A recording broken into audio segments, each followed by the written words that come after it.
મધ્યપ્રદેશના મા નર્મદાના ઉપાસક તેમજ દેશ દુનિયાની સૌથી મોટી નિરાહાર મહાવ્રત સાધનામાં લીન દાદા ગુરુજીએ નિરાહાર ત્રીજી પગપાળા મા નર્મદા પરિક્રમાનો ગત તારીખ 15મી નવેમ્બરના રોજ ઓમકારેશ્વરથી પ્રારંભ કર્યો હતો.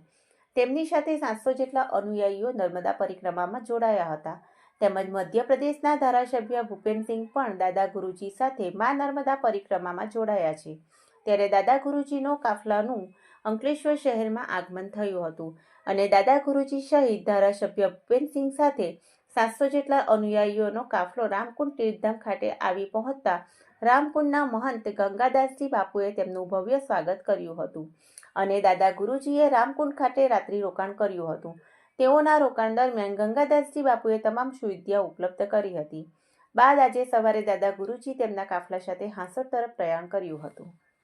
જય સિયારામ.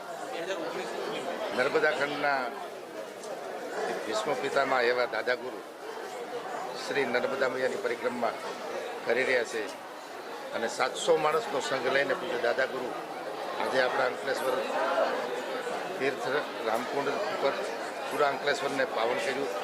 દાદા ગુરુ લગભગ મેં સાંભળ્યું ત્યાં લગભગ 100થી કે 5મી પરિક્રમા છે.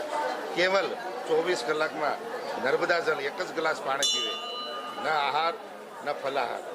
આવી સિદ્ધ મૂર્તિ, મહાન મૂર્તિ આપણા અંકલેશ્વરને આંગણે આવી છે. આપણું નગર ધન્ય બન્યું, નગર પવિત્ર કર્યું, આપણે દર્શન કરવા તેવા આવ્યા છે. તો આવા સિદ્ધ પુરુષો મા નર્મદાની પરિક્રમા કરીને આપને બધાને તૃપ્ત કરે છે. તો આપણે રામકુંડ તીર્થ ઉપર આજે 700 માણસનો સંઘ લઈને પૂજ્ય દાદાજી પધાર્યા છે.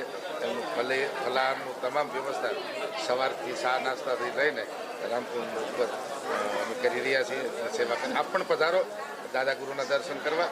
જય સિયારામ. નર્મદે હર.